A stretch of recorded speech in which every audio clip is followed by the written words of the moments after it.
വിശുദ്ധ ലൂക്ക എഴുതിയ സുവിശേഷം 6-ാം അധ്യായം 27-ാം വാക്യം. ശത്രുക്കളെ സ്നേഹിക്കുവിൻ, നിങ്ങളെ ദ്വേഷിക്കുന്നവർക്കു വേണ്ടി പ്രാർത്ഥിക്കുവിൻ. ശത്രുവിനെ മിത്രമാക്കാനുള്ള ഏക പോംവഴി സ്നേഹം മാത്രമാണെന്നാണ് മാർട്ടിൻ ലൂതർ കിങ് പറയുന്നത്.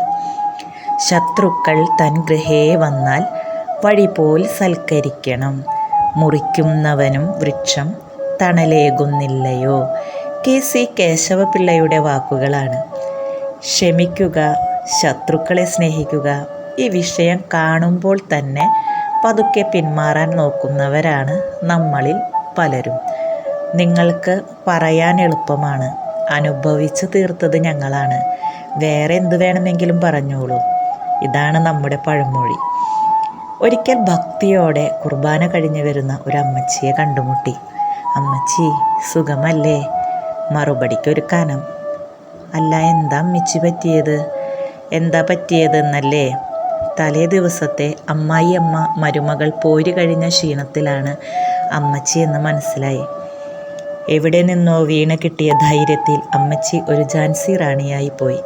പൊന്നുമോളെ, എൻ്റെ മരുമകൾ കല്യാണം കഴിഞ്ഞ് വന്നപ്പോൾ മുതൽ പറഞ്ഞത് ഓരോന്നും ഡേറ്റിട്ട് സമയമടക്കം ഞാൻ ഡയറിയിൽ എഴുതി വച്ചിട്ടുണ്ട്. അതെന്തിനാ അമ്മച്ചി? കുറച്ച് ആശ്ചര്യത്തോടെ ചോദിച്ചതാ. മറക്കാതിരിക്കാൻ ഞാൻ ഇടയ്ക്കിടെ ഇതെടുത്തു വായിക്കും.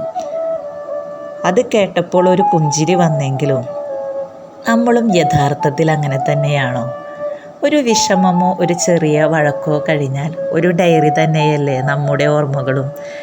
അതിന് മാത്രം ആർക്കും ബുദ്ധി കൂട്ടാൻ ഒരു സന്തോഷ് ബ്രഹ്മിനീരിൻ്റെയും ആവശ്യമില്ല. മനസ്സാകുന്ന ഡയറിയിൽ എല്ലാം കല്ലിൽ കൊത്തിവെച്ച പോലെ തന്നെയുണ്ടാകും. നിന്റെ ശത്രുക്കൾ വെറുക്കുകയും അധിക്ഷേപിക്കുകയും നിന്ദിക്കുകയും ചെയ്തേക്കാം. നിന്റെ സ്നേഹിതർ അവിശ്വസ്തരായിരിക്കാം. എങ്കിലും ക്ഷമിക്കുന്നതിൽ ക്ഷീണിതനാകാതെ സ്നേഹിക്കാൻ സാധിക്കുന്നുണ്ടോ?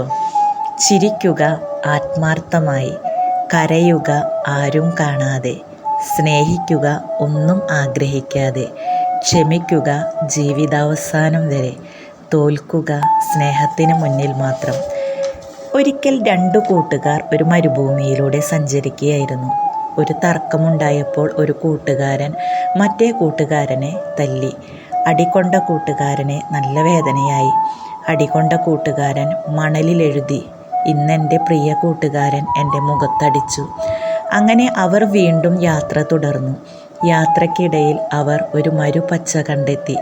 അങ്ങനെ അവർ രണ്ടാളും വെള്ളം കുടിക്കാൻ ഇറങ്ങിയപ്പോൾ അടികൊണ്ട കൂട്ടുകാരൻ ചളിക്കുണ്ടിൽ വീണു. മറ്റേ കൂട്ടുകാരൻ അവനെ രക്ഷിക്കുകയും ചെയ്തു.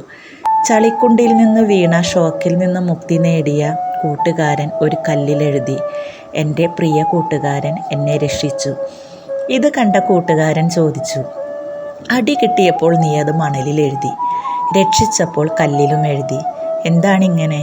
ഇത് കേട്ട കൂട്ടുകാരൻ പറഞ്ഞു, നമ്മളെ വേദനിപ്പിച്ചവരുടെ പേരുകൾ മണലിൽ എഴുതിയാൽ ക്ഷമയാകുന്ന കാറ്റിനെ അത് മായ്ച്ചു കളയാൻ വേഗത്തിൽ സാധിക്കും.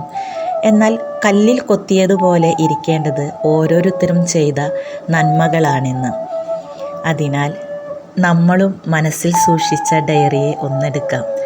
ഓരോ പേജും ഓരോ വരിയും എന്നെയും നിന്നെയും വേദനിപ്പിച്ച വ്യക്തികളെ ക്ഷമയെന്ന കാറ്റിനാൽ മായിച്ച് നന്മയെന്ന 2 അക്ഷരത്തെ മുറുക്കെ പിടിക്കാൻ നിങ്ങൾക്കും എനിക്കും സാധിക്കട്ടെ.